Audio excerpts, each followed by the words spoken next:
আসসালামু আলাইকুম রহমতুল্লাহ।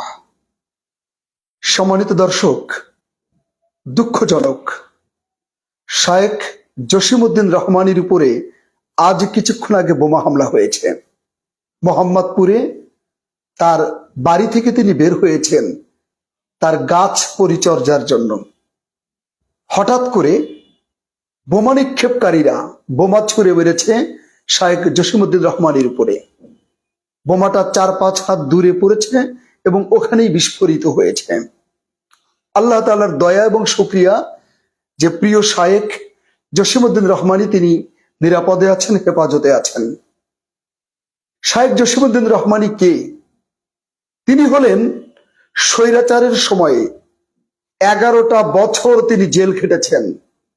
স্বৈরাচার তার প্লাস দিয়ে দিয়ে তার নখের চারাগুলোকে উপড়ায় ফেলেছিল, দাড়িগুলোকে প্লাস দিয়ে টেনে টেনে ছিঁড়ে ফেলেছিল, মাথার চুলগুলো প্লাস দিয়ে দিয়ে টেনে ফেলেছিল, দাঁতগুলোকে আঘাতে আঘাতে নড়বড়ে করে দিয়েছিল। 11টা বছর শায়েখ জসিমউদ্দিন রহমানী পা থেকে মাথা পর্যন্ত নির্যাতিত ছিলেন জেলখানার ভেতরে।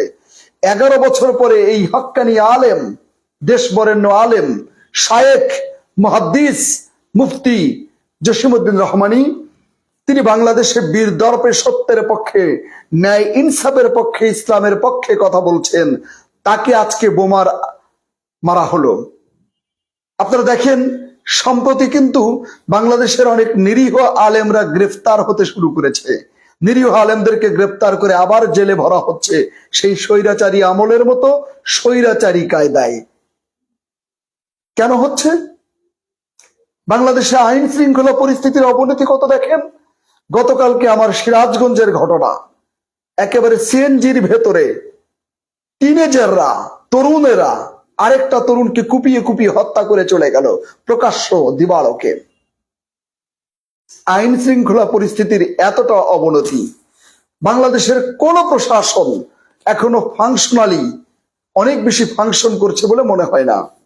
এদেশের সৎ পুলিশ অফিসার আছে, সৎ প্রশাসন আছে, সেনাবাহিনী, বিজিবি, র্যাবের মধ্যে সৎ যারা আছে তারা প্রচেষ্টা করছে, কিন্তু ঘাপটি মেরে থাকা, লুকিয়ে থাকা, চুপটি করে থাকা ফ্যাসিস্টের দোসর যারা, তারা এখনো অর্গানাইজড না।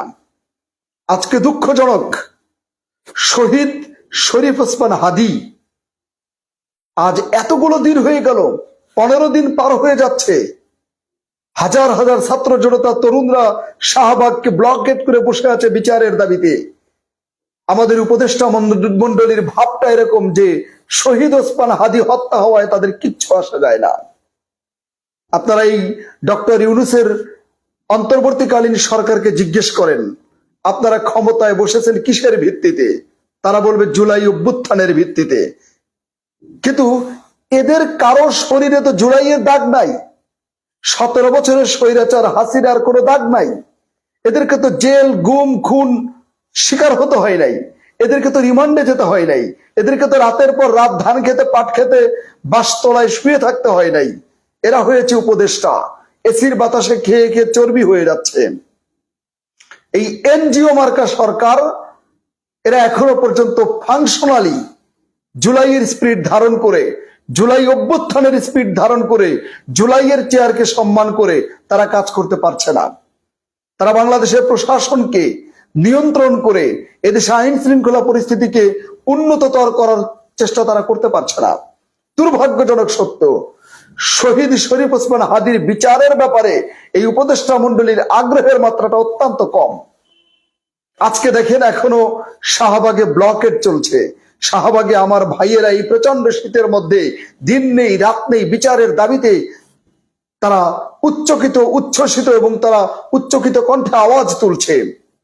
আমার কথা হলো যে এই উপদেষ্টা যারা জুলাই গণ অভ্যুত্থানের স্পিরিট নিয়ে যারা চেয়ারে বসলো, এই অন্তর্বর্তী সরকারের কাছে কেন আমার ভাই শহীদ শরীফ ওসমান হাদির বিচারের জন্য ধর্ণা দিতে হবে? বিচারের বাণী কেন গুমরে গুমরে কাঁদবে? বিচারের বাণী কেন নিভৃতে কাঁদবে? কেন কেন এই উপদেষ্টারা শহীদ ওসমান হাদির বিচার করতে পারছে না? কেন ভারতীয় আধিপত্যবাদের বিরুদ্ধে কথা বলতে পারছে না? 1.5 বছর হয়ে গেল। এই উপদেষ্টারা কি কচু কাটেন?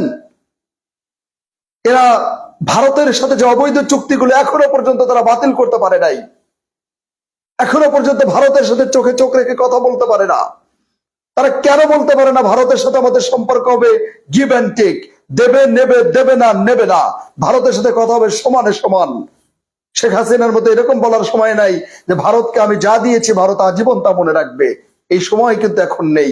উপদেষ্টা মন্ডলী তারা আমার ভাই শরীফ শহীদ ওসমান হাদি তার ব্যাপারে তারা কথা বলতে পারছে না, তার পক্ষে দাঁড়াতে পারছে না, ন্যায় ইনসাফের পক্ষে দাঁড়াতে পারছে না, অথচ মাইক্রোফোনের সামনে মিষ্টি মিষ্টি কথা বলে। আপনি দেখেন, বিশেষ নিরাপত্তা আইনে গ্রেপ্তার করা হয়, অথচ এই উপদেষ্টা ডক্টর আসিফ নজরুল তিনি তো বিগত 17 বছরে নিরাপত্তা আইনের বিরুদ্ধে বললেন, আর যেই না উপদেষ্টার চেয়ার পেয়ে গেলেন সেই শুরু হয়ে গেল নাটক। তিনি আর নিরাপত্তা আইনের বিরুদ্ধে কথা বলেন না, তিনি নিরাপত্তা আইনকে আর বিশেষ আইনকে আর বাতিল করেন না। কেন?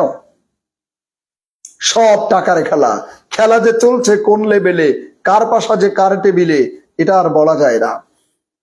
আজকে শাহেখ জসিমউদ্দিন রহমানী হুজুরের উপরে যে বোমা হামলা হয়েছে, আলেম ওলামাদেরকে গ্রেপ্তার করা হচ্ছে, না জানি নিরীহ আলেমদেরকে নির্বিচারে আবার সেই আগের মতো নির্যাতনের শিকার হতে হয় কিনা এই ভয়েই আছি।